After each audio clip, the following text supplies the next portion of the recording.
స్థానిక సంస్థల నోటిఫికేషన్పై Telangana high court stay ఇవ్వడంతో ఎన్నికల నిర్వహణపై గందరగోళం ఏర్పడింది.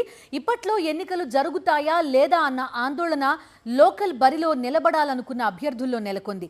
ఈ నేపథ్యంలో హైకోర్టు స్టేను ఎత్తేయాలని కోరుతూ సుప్రీంకోర్టుకు వెళ్లాలని రాష్ట్ర ప్రభుత్వం డిసైడ్ అయినట్టు సమాచారం.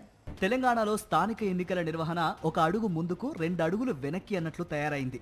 బీసీ సామాజిక వర్గాలకు 42% రిజర్వేషన్లు కల్పించే విషయంలో రేవంత్ రెడ్డి ప్రభుత్వం ఎన్ని ప్రయత్నాలు చేసినా ఫలితం ఉండడం లేదని కాంగ్రెస్ నేతల్లో చర్చ జరుగుతోంది.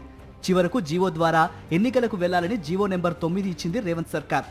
దీని ఆధారంగా తెలంగాణ ఎన్నికల కమిషన్ ఇచ్చిన నోటిఫికేషన్పై హైకోర్టు స్టే ఇవ్వడంతో స్థానిక ఎన్నికల ప్రక్రియ తాత్కాలికంగా ఆగిపోయింది.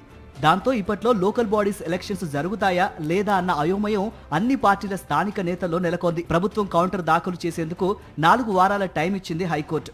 అయితే 4 వారాలు ఆగి కౌంటర్ దాఖలు చేసినా ప్రభుత్వంకు అనుకూలంగా హైకోర్టు తీర్పు వస్తుందన్న గ్యారంటీ లేదు. ఒకవేళ కోర్టు తీర్పు అనుకూలంగా వచ్చినా బీసీ రిజర్వేషన్లకు వ్యతిరేకంగా ఫిర్యాదులు చేసిన పిటిషనర్లు సుప్రీంకోర్టుకు వెళ్లకుండా ఆగిపోరనే గ్యారంటీ అంతకన్నా లేదు. దీంతో స్థానిక ఎన్నికల నిర్వహణపై నేరుగా రేవంత్ రెడ్డి ప్రభుత్వమే సుప్రీంకోర్టుకు వెళ్లాలని డిసైడ్ అయినట్టు సమాచారం. ఈ నేపథ్యంలో ఈ కేసు వాదిస్తున్న అడ్వకేట్ అభిషేక్ మను సింఘ్వీతో జూమ్ మీటింగ్ నిర్వహించిన సీఎం రేవంత్ రెడ్డి సుప్రీంకోర్టుకు వెళ్లే అంశంపై సుదీర్ఘంగా చర్చించారు.